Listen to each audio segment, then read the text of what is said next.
Mbote na bino bande ko balandi ya Canal King Télévision na ndenge bozali lisusu ebele mokolo alelo pona ko landa biso na cadre émission oyo pona mboka to yambi mwana mboka Didier Kimbumbu moko ya bayi mouvement de libération du Congo cadre pe président ya structure ba bengi bongo force one na yeto kosolo na o itali bongo actualité politique na Congo démocratique mbote mwana mbote ndeko Purus mbote na bande ko nyonso bazolanda biso na tande moke mbote na ba congolaise pe ba congolais nyonso na ba pa nyonso ba mboka Congo oyo balingaka kolanda Canal King Télévision na tango yo bengisingai yango na pesio merci actualité ezali dominer mikolo yo na bozongi ya ba relique ya Nkondo le tout premier ministre ya le tout premier ministre ya Congo démocratique Patrice Emery Lumumba nzoto zaki na chumbe kuna mokolo lelo pezali kuna na Lumumba ville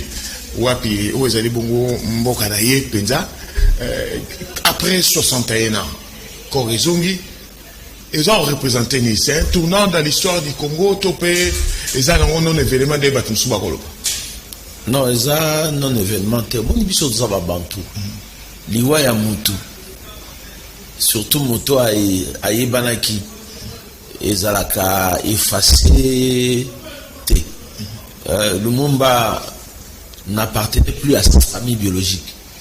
Lumumba Azalaki est un politicien, homme d'État. Il a su Koloba Makambo Oyo, population congolaise à cette époque, Ndibanki Yango, à Tambola qui en Afrique, à Koutana qui en grand, il y a Afrique, n'est-ce pas Kwame Nkrumah. Aloba ki wa koloba pona Congo pe bandima ki e kombo Lumumba ezaki sous kombo ya famille ya batete la tête et Lumumba aussi ça n'appartenait plus aux Congolais que nous sommes. Lumumba c'était un homme d'État oyo mondialement yebanaki pour preuve même na l'actuelle Russie université Lumumba ezali donc histoire il y a pas tout un modèle on va effacer ça reste de génération en génération et d'ailleurs ils ont la histoire na biso bana bazo tanga histoire politique à mboka na biso ba ebiango donc il fut un grand homme politique malheureusement au moni ezaki lokola moto aloba ki la terre tourne autour du soleil azala qui peut-être mal compris est-ce qu'Azaki peut-être mal compris? Azaki compris. Donc, et puis, na période où on a, ayaki na ba idée oyo, Batumunyo sobaye bagité. Batumunyo soit qualifié qui est communiste, alors qu'Azaï communiste était. C'était un véritable républicain. Pour preuve, il a eu à faire un gouvernement d'union nationale. Pourquoi? C'était un véritable nationaliste. Parce que Nathan Gouanso, le nationaliste, on a confondu à un communiste. Alors que ça mais qu'est-ce qu'on peut tirer maintenant? Et là, on y a Malam Tourose, on a Lumumba, tout Tchango, en application, la circonstance autour dans le Sikoyo, pour être marqué changer. Le nationalisme, Alingaï Mbokani Makasi. Et puis, c'était un démocrate. Pour les gars qui n'ont pas d'élection, parti naïe, MNC, Mouvement National Congolais, et soit qui a une majorité relative. Mais comme tout démocrate, il va composer dans ma partie, entre autres partis qui sont là, ceux qui passent ça, ainsi de suite. PESA, dans ma partie, et tout ça. Donc, c'était un démocrate. Et là, on est encore retenu à l'Inaï Congo. Puis, alors, on va dire que phrase on a Congolais Bakobo Salamote, histoire ya Congo et Kokoma Makaka na ba Congolais ba Momoko. Mais il parlait de la balkanisation depuis que la balkanisation du Congo ou demain. C'est quelqu'un qui avait une grande vision. Parce qu'à Ebaki, Moussa il y a impérialisme. À Monaki, impérialisme n'est s'installer qui n'amboka na biso nanzela ya colonisation. Ayebaki ba tentacule nango c'est-à-dire ba misisa nango ba mboko nango ndenge ekoki kozala au vu la richesse ya mboka na biso ayebaki ke ba mindele ba ko lâcher biso facilement. C'est comme ça que comme quelqu'un qui avait une grande vision de Naoto tantôt. Donc, à mon avis, déjà, la moussaka qui est mot cannabis, et vous avez un problème. Alors, pour te faire face, naba makambouana, pour naïe nationalisme, zaki, un des éléments ou un facteur clé, où c'est qui congolais et réveiller conscience naïe pour nous défendre dans le Bokanaï. Alors, parmi africanistes, on dirait africanisme, bon, déjà dans le temps, mais jusqu'à aujourd'hui, on dirait, ils ont aussi africanisme, panafricaniste, ça vraiment les sous-notés. Peut-être que vous musée, Kadhafi, on dirait panafricaniste, c'est Ezoya Mingi Nabatu, so Hollanda bien. Ezoya Mingi Nabatu, yo bazo travailler dans le niveau de la société civile. Okay. Au moni, dans le niveau, il y a Afrique de l'Ouest. Au moni, le pays, le Mali, et Rome pour la relation à la France. Jeunesse malienne, Ezoli Nakutu que France fa, bail dans la société. Et puis, bazo c'est la unité Afrique. Donc, je crois. Il y a un mouvement qui est en train de se faire, tout ce qu'il a le temps pour le temps. Alors, et qu'il y a bien peu qu'on s'est matérialisé, surtout ceux qui en Afrique, tout le président où réellement au travail pour le peuple là-bas, au moment où changement d'engue et gozal. Ceux qui les loyaux, bateau bazo accéder au pouvoir, occidentaux, diriger moté. Je crois qu'il y aura un bouleversement. Ah, c'est facile. La chebisso et pas occidentaux. C'est une lutte. C'est un combat parce que ça m'a rendu politique. Mindele qui est intérêt en Afrique, il y a indépendance totale. Il y a un la bisoté. Donc, ils ont sur le plan économique. C'est comme ça que sur le plan économique, il faut biso. Bateau ingénieur, chimiste, professeur, tout banda déjà, na kati na biso pour travailler, pour inventer babiloko, c'est-à-dire qu'on contribue pour le développement en Mboka. Ko ça va bilanga. Que ça va tracteur, engin, où il faut permettre pour tout évoluer. Alors, sur le plan politique, il faut vraiment aussi que l'indépendance soit là. Et ça a été que, à chaque discours, est-ce que vous avez un politicien, soit français, belge, à chaque discours, je tiens la communauté nationale et internationale. Mais pas la mission d'Afrique, ils ont continué. À un moment donné, discours, il faut essayer. Voilà. Likambo mosusu ezali awa bon tantôt le likambo lumumba totala ngambo ya Russie place bitumba ezali na Ukraine biso moko pa wa lisusu tumba ils ont déjà déclaré biso à l'interne déjà to ko lubanga ta ko mangomba mosusu eza na libanda ba ko dimango na hotel likambo agression o Rwanda ko sala na mabele na biso na sima ya to yebite so eza M23 oza eza mouvement fictif topé eza pe ya solo mais tout le monde qui président national ya parti na yo mwana mboka Jean-Pierre Bemba Gombo ko sala tweet pour na ko senga na gouvernement et doté mapinga na biso FRDC na makoki nyonso na misolo na mulia pe na bibundeli na moni que ça lui tient à cœur likambo wana ya bitumba ko sisa mais mboka pote ibatela tozala na oyo tobenga intégrité territoriale il faut tozala l'armée oyo ezala une armée professionnelle capable de défendre mboka soki armée à modèle wana ezate mboka et ozala nzela ou nzela moto nyonso alors armée pour la kozala capable de défendre mboka il faut basoda la base à la former il faut base à la équiper il faut base à la motiver donc il faut base à la recycler base à la formation donc armée ça dit mboka nyonso et comptera premièrement na armée naïe ce qui armée na bino fait mboka na bino ba monde l'amour donc ce qui tweet CIA ça tombe dans un moment moko très important parce que oyebi tokoki kolonga te na bakoyemba banzembo te mabala obokolonga bitumba te boyemba banzembo parce que ça masasi ya minduki ya bayana ya ba micro na ba bombe oui et ça nzembo te il faut un matériel de guerre sophistiqué 40-45 c'est parce que l'Amérique les États-Unis ont lâché deux bombes dans le Japon, les Japonais vont capituler. C'est parce qu'il y a eu le débarquement dans le niveau de Normandie, et il y a eu des milliers de morts. D'ailleurs, dernièrement, les Américains vont aller dans l'outre-Atlantique pour la commémorer journée. Voilà. Donc, ils ont mis Tumba. Ils ont concours, il y a musique, il y a des morts. Makila, il y a des soldats, ils ont soupane. On dit que les soldats, à la paranaire, le baka, Makila n'a pas pona école, Nakowa, pona école. Ça veut dire il met sa vie, il sacrifie sa vie pour défendre l'intégrité de son pays. Donc, effectivement, il faut armer la bien équipée, dotée, motivée, formée. Une armée professionnelle. Bien sûr, Nassimaya, armée wana, la population qui doit soutenir son armée. Mais on soutenir l'armée dans les nationalistes, c'était déni. Il faut tout d'abord être nationaliste, il y a moyen de permettre de soutenir l'armée pour armer, dans soutien à la population. Hein?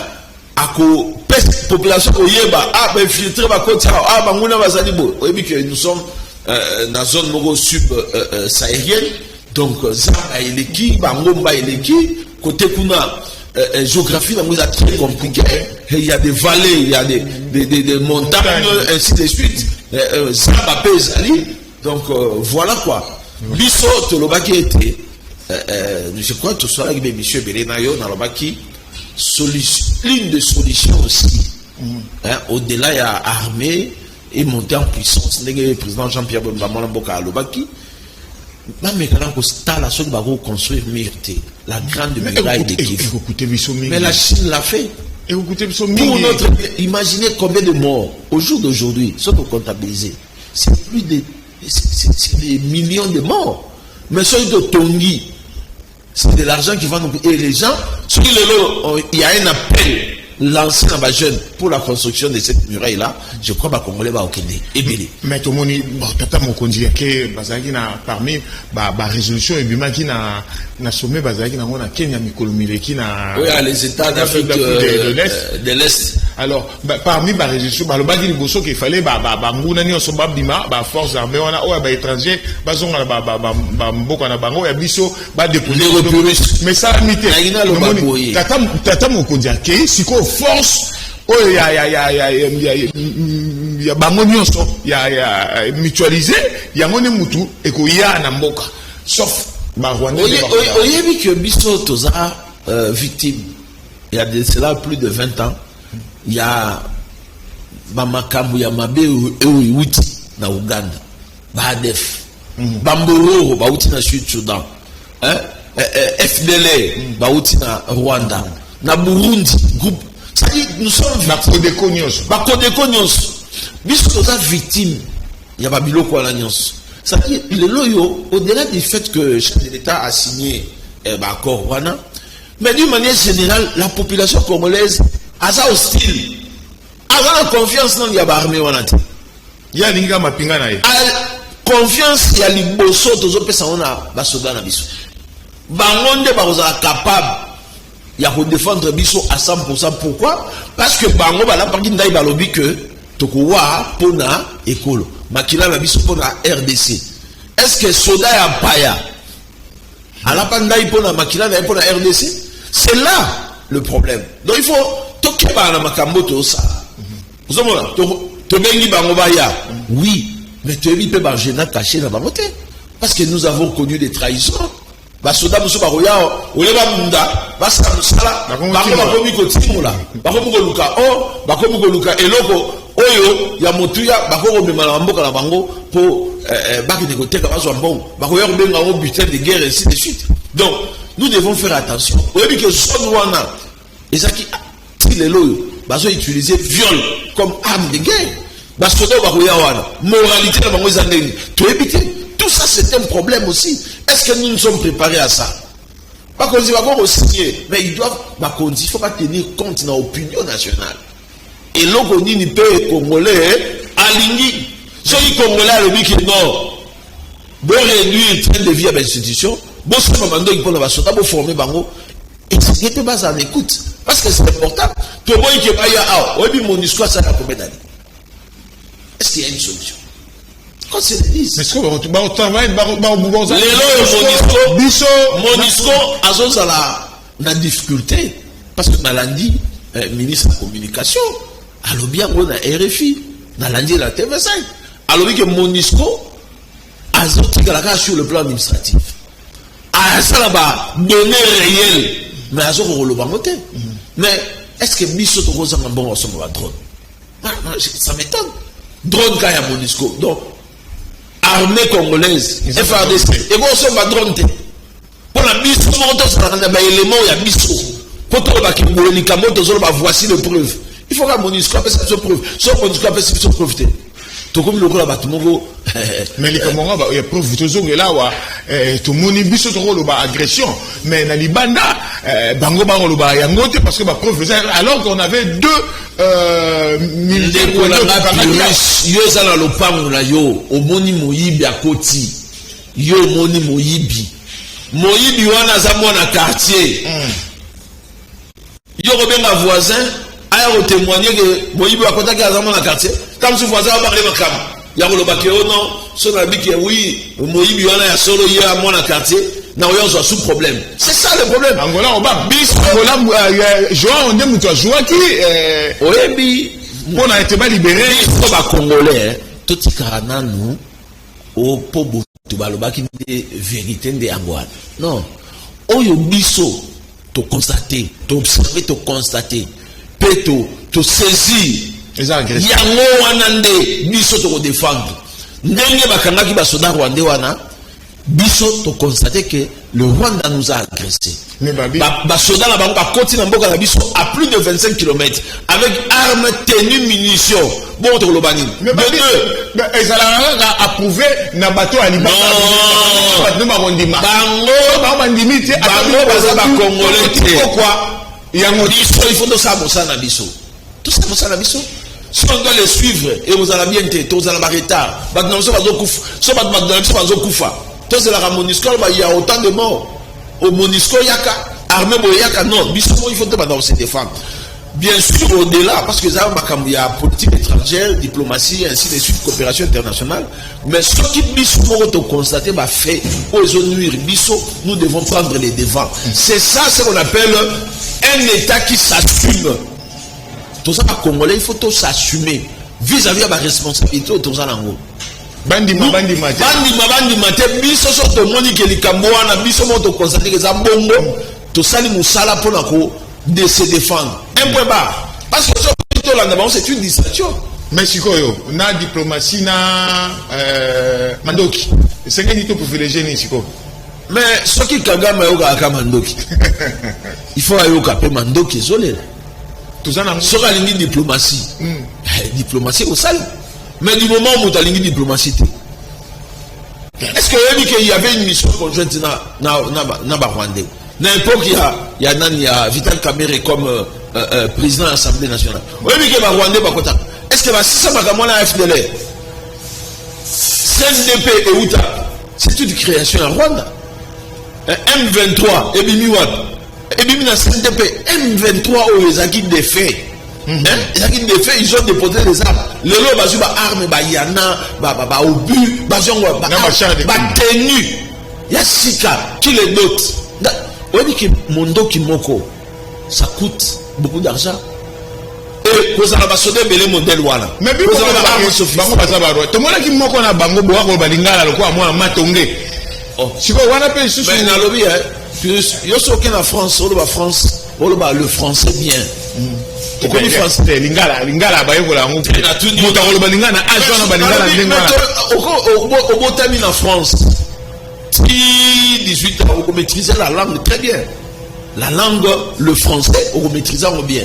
So comme à 18 ans révolu, au cause ça choix ya nationalité na yo. O ebi ke okuta yimola ozamona Congo, obino ngana zo ita Congo nga. Maintenant on va français ba oui. Au-delà du fait que Azam est couleur, mais il parle comme un français. Donc, est-ce que Kolobalinga, on a. Oui, mais qu'il va Rwanda Batanga. Et Rwanda est étudié ici gratuitement. Balakisi bango administration, balakisi bango technique, batanga na baisawa, batangi na badouane awa. Les Rwandais ont étudié ici, les Burundais ont étudié ici. Donc, oui, mais que le président il y a on dit que le feu Omar Bongo. Très bien, le roi chinois. Président Dos Santos. Moi, la Barumbu, Albalinga la Kitoko, Savimbi. Tout ça, bon, Albalinga bien, le roi Kitobio, non, Walanda la Congolais. Non, Walanda Babylon Moko, Baso Pagola Biso, Mafuta, Wabasi Babiso, Banderon Namiso, Bisoto Fungula Miso. Alors, tu es pour le Congo, tu déposes les armes. Tu te dis Congolais, au moment où Congolais me soutient. Mais ce sont des crimes. Au moment où Congolais, au moment où l'autre côté de la période de démocratie, constitution la mission Eurobine a préambule nango, pour la moto accéder à poste politique, dans le pouvoir, c'est par la voie des élections. C'est pas par la voie des armes. C'est ça qui va nous revendiquer Nini. Et il va faire ça. Makambo bakoro yo. Il y a Nini. Va faire ça Nini. Bango va faire ça président. Même Sénat. Balobi que pour nous diriger Mboka, il faut tous les canaux voie démocratique les élections. Voilà. Ceux qui sont populaires M23, ceux qui sont populaires, va continuer à bango, va populaire, va postuler. Toute la nation va voter par contre. Congolais. Au niveau de l'Assemblée nationale, tout le monde qui n'a pas deux plénières avant la dernière la clôture. Président Mboso a salaki moi huis clos, puis à l'obaïge Kalate, Bakukanga, député Moussousso, Bazali en connivence na Bangouna na biso. Mais biso to lobaka oteo bakoko batikela biso omoni ndoki belela tango lobika belela ya nani luvwa luna moni yo na butu aki koluka ngai yo bika ya bandoki bana balabala awa bokwe mais batu ba okufa tanga bandoki otangi bandoki te siko bake na vacances so bandoki bake libera. Non, un pays qui s'assume et ça pays où exerce va pouvoir non. Le pouvoir est un et ça doit s'exercer. Pouvoir judiciaire, il faut s'exercer. Tant que ça n'a pas fait, il ne suffit pas seulement de parler. Oh, Moïbi, après. Oh, Mobomi, après. Non, c'est pas comme ça qu'on agit. La RDC a un pouvoir qu'on appelle le pouvoir judiciaire. Renseignement militaire Ezali. Renseignement général Ezali. Ce qui va constater qu'il y a des députés. Oh, Bazo, Baby Samboka. Bazo, Bouka Mibeko. Bazo entretenir Makambo, ma rébellion, désordre, assassinat, meurtre dans la Kajamboka. Mais ils doivent être arrêtés. Ils doivent être poursuivis par la loi. Mais dès qu'on est Kolanda Bango, Bakotuna Bango, Mituna, ceux qui va moniquer, Bazala Mbeba, Mibeko est sanctionné Bango. Il n'y a que ça. Tolobi que Mboka, nous ne pouvons plus avoir des hommes forts. Il faut te privilégier l'institution forte. Alors, il n'y a pas des hommes intouchables. Surtout dans le cas d'espèces. Dans le crime, il y a modèle 1. Baso kata moto. Na machette, baso kata kingo. Baso fungo na libumu. Baso tuta mutu na liboka. Mais baso tumba mutu. Baso tumba bambok. Non. Alors, on ne peut pas accepter ça. Donc, Ngosso, notre président de l'Assemblée, sur un élément, pas personne au pouvoir judiciaire. Exercer par au monde de la nani. Voilà. Tant que tu es moqué, il y a un originaire, il y a Mongala, Ozakina Mongala. Babikuna, Mongala tombé. Aux adversaires de Kuna. Mongala est à Rayabema. Dans le territoire de Bumba comme les Bayimoto. Et ça, c'est le leader incontesté. À l'adversaire. Et ça, que tu dois subir.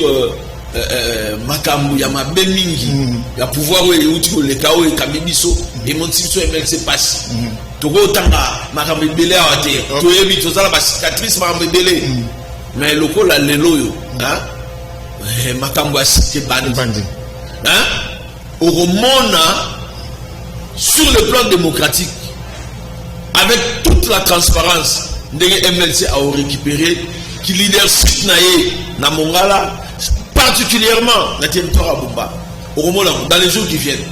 L'élection, ça va d'une manière transparente. Tout ça, qui est pas les nominations, au moment où MLC a reprendre droit de cité. Parce que qu'on a parti et qu'on a MLC.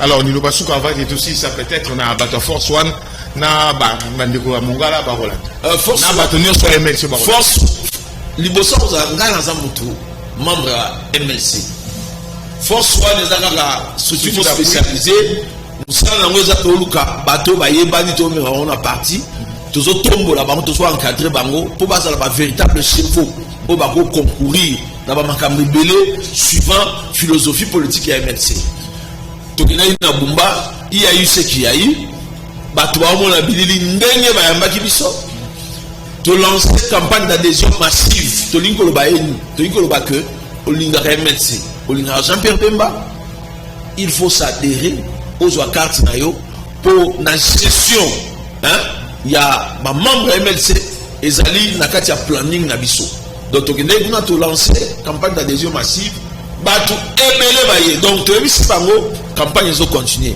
ezala Kinshasa ezala bisika musutu force wana za représenter dans la province Congo central Kasai central Kasai oriental Ouele Bazouele nord Ubangi sud Ubangi Mongala donc to poussani makasi en une année d'existence donc to poussani mabe to poussani be mosika tozo attaquer Mikolonde le grand Kivu na le grand Katanga.